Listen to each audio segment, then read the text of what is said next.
Yo, what's good, guys? Yet again, another flat day in the markets. Amazon had their 20-to-1 split, and that seemed to push the whole market up.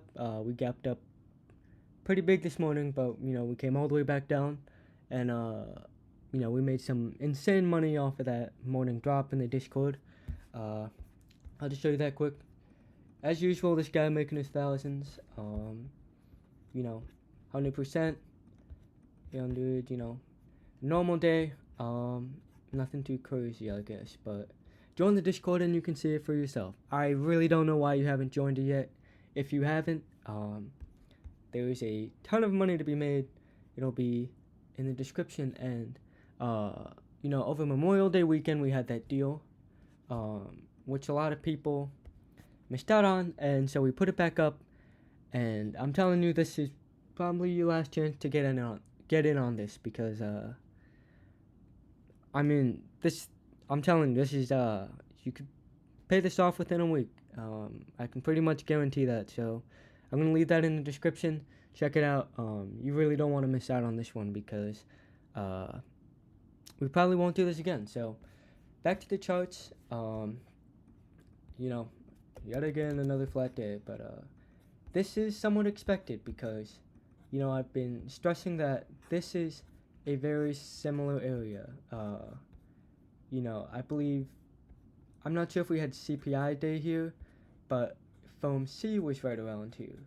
And look at what happened. We squeezed like crazy.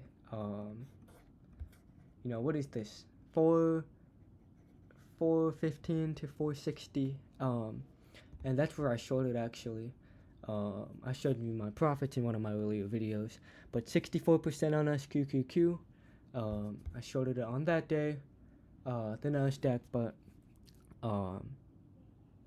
anyways, we're in the similar area again. What I'm looking for is this. I'm looking for this drop. I'm looking for a monster drop, but it's taking so long that I'm starting to get skeptical. So it's getting a little scary for both sides, actually, because yesterday in my video I went over that inside candle. I'll zoom in for that. You had this inside bar, you had a candle contained inside of this. It was a doji, and then you had another doji today. So what you're getting here is indecision. A doji candle just represents indecision. A signal that it's possibly going to change direction, but really it's just signaling indecision. And we had this doji here. I guess this is a really wide one, but you're stuck in this, basically, and we're not getting out of it. And so it's pretty much just like this area back here. Big run up, floating around for a few days, then you get that drop into foam C, and you run. So it's gonna be a very interesting area. You still have all of your divergences, which I've been showing you in every video, and every day that goes by, these have only been getting bigger, and much more relevant. You got your price just doing this stuff, and then MACD going way lower, RSI going way lower on the 1 hour, the 2 hour, 4 hour. Once you get to the 4 hour and the daily, these start to matter a lot, because these bigger time frames, you get these bigger moves on these time frames, more sustained moves, and you get divergences like these. It's gonna get nasty. This might bring some pain to long positions here, but it's taking so long that I'm starting to get a little skeptical, and we're getting close to the CPI data, which is on Friday, and that's going to be pretty important this week. Friday's probably the most important day of this week, because if those numbers come out bad, if you don't know, CPI is Consumer Price Index, which kind of reflects the inflation that's affecting consumers or retail. Everyone just buying like food and stuff. You can clearly see the inflation for yourself in the market. So that's gonna be on Friday, and I think if that number comes out 8.3 or higher, the market's gonna drop pretty hard, and you know, under, I guess like 8.2, 8.1 under, we might get a good reaction. So this is a very tricky area. It's just floating, and you have your divergences, and we all remember that beautiful breakout, which you all should have made money on. Is I was very clearly stating my position that we would run very hard from these levels, and that's what we did. We broke out, and now we're just floating around. SPY's taking its own sweet time to make a decision here. Yeah, you still got that wedge, which we are completely out of now. I would think tomorrow would be a road day, but with how SPY's been going, I'm not sure, but in reality it should be. And I found a new trend line actually, which I think is a very significant one. I think it's, hold on, yeah, right here, on the 1 hour, sorry, yeah, right here on the 1 hour,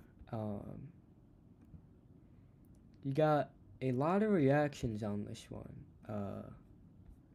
This is an extremely relevant trend line, which has been, shifting between a lot lately, and I think it's better on here. I think you can just see more on here, yeah.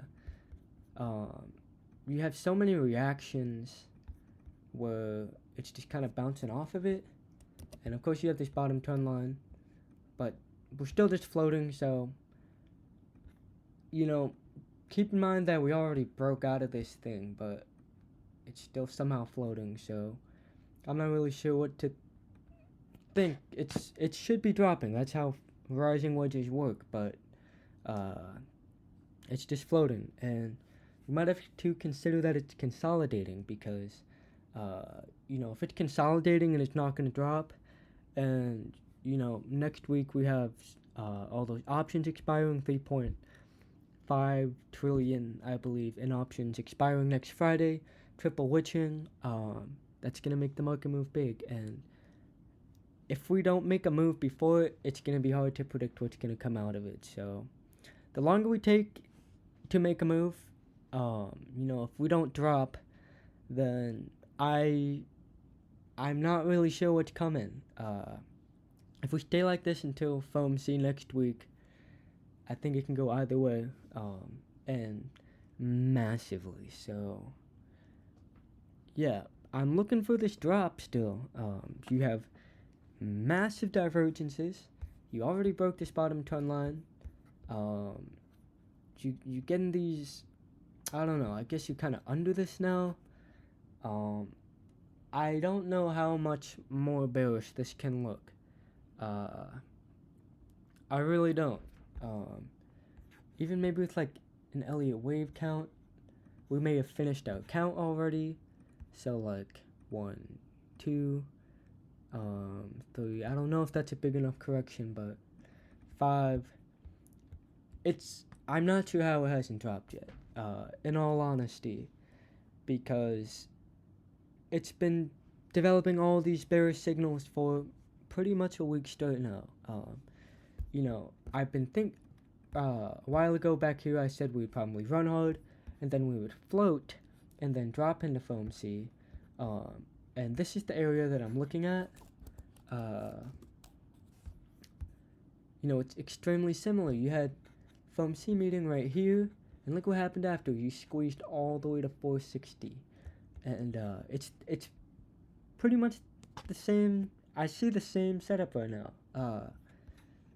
You got your big run, you floated, you dropped, FOMC hit, and then you squeezed. And we have the exact same setup right now, fundamentally and from a technical standpoint. So that's, if this doesn't play out the way I think it should, I don't know what to tell you, because everything I see is saying we go down. I'm not sure how much longer we can just sit up here like this. So there's really not much more to say than that. That's where I'm gonna leave the video. You know, gotta keep your eye on that. Those bearish divergences.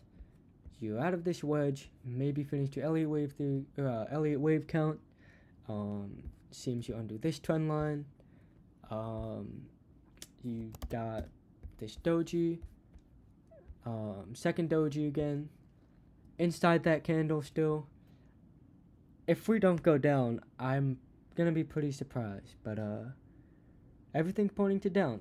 And you gotta keep that scenario that we might not go down, and that this is just consolidation for the next leg up. But we'll see how it goes. I'm looking for red tomorrow.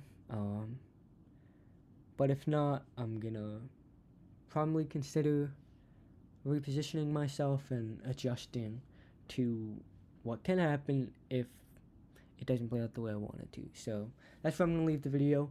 Make sure to check out the Discord.